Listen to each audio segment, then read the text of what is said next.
is like that. I mean, maybe you can in New York City, but not where I go.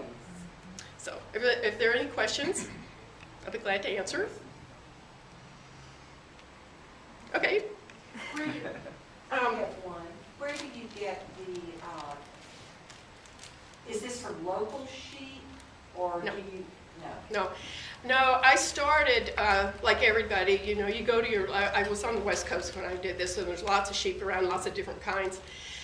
And I started, like the first one I got was a pound of wool from a shop, and it had never been cleaned, and it wasn't very good wool. Then I bought an entire fleece. It was also not very good. It hadn't been cleaned. You soon learn that to be efficient, I mean, I was trying to make more and more work and faster and not have to concentrate so much on all these dirty processes that just really don't matter. So I buy it now from a company that makes yarn, and you know, they make wool yarn, and I buy it before the yarn's made. But I have to dye it myself because I don't like their colors. So. What do you use for dyeing? Is it natural dyes or? No, natural dyes. It would take way too long to do it. They wouldn't be as bright as some of the colors I use. It's it's called Jacquard acid dye. It's supposed to be the best dye in the world. It's fairly light fast, definitely water fast. So, if some of you, yep. Barb, I assume you're working with a layout of some kind that you start with? A what? A drawing or a layout? Yeah, the sketch. A sketch, and I'm wondering how literally you stay with that as you work, or whether you kind of wing it once you get into it. It's a very liberal sketch. I mean, sometimes they're photographs. Sometimes I've taken photographs, and I'm kind of, I mean, that's my attempt to try to be realistic, and I try to make it realistic and three-dimensional. That's what I try to do. But in the beginning, I remember, like, okay, I'll put trees here, and I'll do this technique up here to make the leaves, and then I'll do some ground. They were sort of realistic, but I really, I hadn't gotten to the stitching yet. And so the ground, there's some things that I could have improved on the beginning. But no, it's pretty, I decide on the colors. Sometimes the colors determine where you go. Sometimes I have to stop and dye a new color because the color's too dark or too light or something like that. So yeah, I do change as I go along. Especially on the scenes, not so much on the well, like with the rocks. I don't have to change much on those. I'm looking at this forest here. I've been looking at it for a long time. It's wonderful. Do you start with a layer of felt, and then do you layer the, for example, the background and then the trees, or Okay, is it all individually? this dark back applied? here, this light color, and this were all the same layer. But it's Really? there are 5 layers, just like there were 5 pieces in my piece. See, this is Oh, thick. okay. It's pretty thick. This is not like commercial felt. It's pretty thick, probably 1/4 of an inch. Yeah. So you have the 5 layers. That's for the stability. Okay, so you make the background. And you Okay. determine where those shapes are going to be. And then you add the other pieces. And this is a stupid question, probably. Did you glue the layer on, or how is it applied? It Just like this. It just There are 5, you lay it, stays. or instead of making 5 all piled up, there's one layer this big. Lots of little pieces in this layer. This is all at once. And then there's another layer on top of that. Okay. Then the 3rd layer. Then you pour the water on, and then you start. And then you adding- pour the water on and you press it down. And that's, sometimes I work outside, although I've learned how to control it pretty well. It's not as, in the beginning it was messy. The lion that I showed you, I have to tell you, if you see directions on the internet or in a book, you will see these people working with all this soap. You know, I didn't see any soap here today. The first book that I had showed these people working with this huge blanket size with all this soap. When I did that lion, we used 11 big boxes of Ivory soap. 11.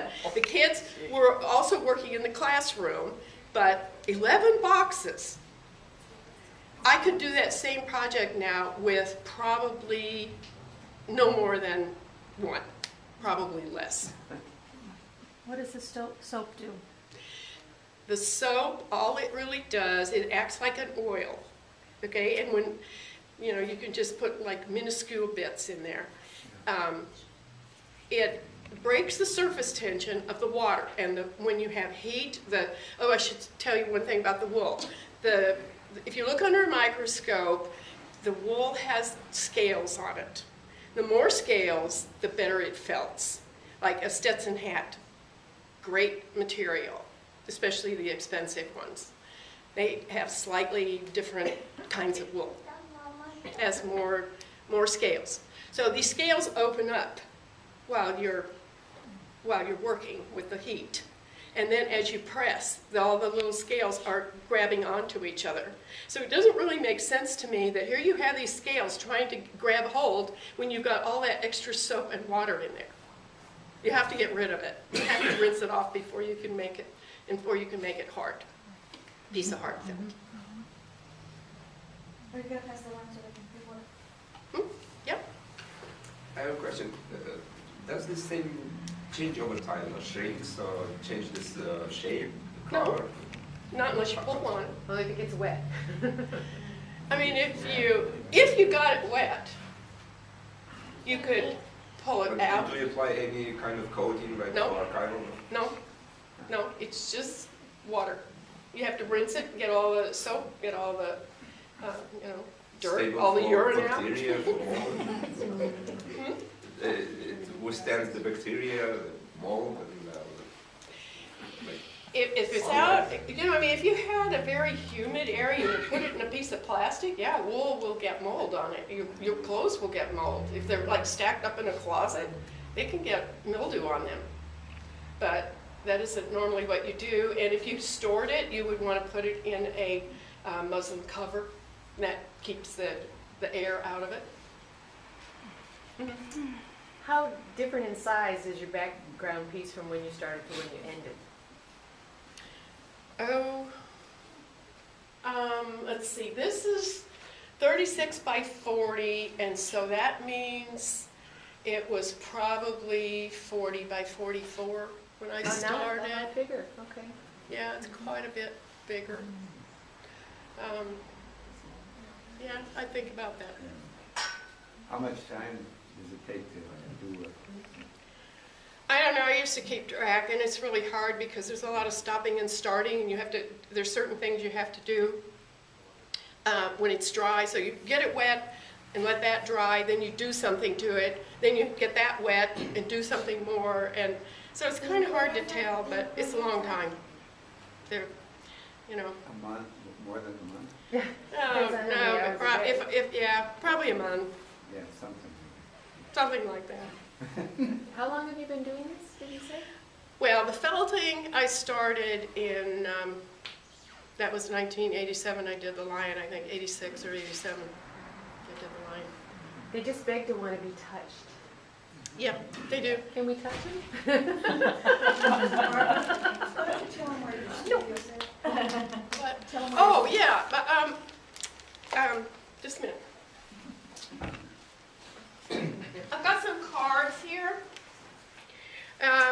My studio is out on Lake Catherine. I have an open house once a year. I'm probably going to have it open more than just one day this year. But if you would like to be on my mailing list, to take one of my cards and send me an email, and then I'll have and include your regular street address and everything, and then I can mail you an invitation. It will be in the paper. You don't need an invitation, but at least you'll get a reminder of what the show is. And there's usually my work and work by other artists. It's about 10 miles from downtown. Any other questions? Did Okay. you do this kind of work with the people in the Grand Canyon? I did a variety of things, but yes, I did one. Well, 2 times. The first time I went, we did little small circles. You know, you have to cart everything down when you hike down. I had to cart it all with me. But the school wasn't very big, wasn't that big. Maybe 100 kids altogether. So, but then later we did bigger projects the second time. We did painting. Gosh, I can't remember. We did those things where we hung them up in the trees. Sort of a multimedia thing. They made little symbolic things that we hung in the trees in the wind. That was fun. Anything else? One of your grades. Yeah, okay. Well, you have to come and... Thank you. Anyway, if you'd like to have some fleece, come and get 5 pieces, and you can, if you've got one of these little cups at home or any other thing, you can do it in your hand too. You don't really need the cup, but the cup does provide this, it makes that nice smooth outline. It may be a little raggedy if you don't have a cup. But anyway, if you'd like to try it, come get some fleece.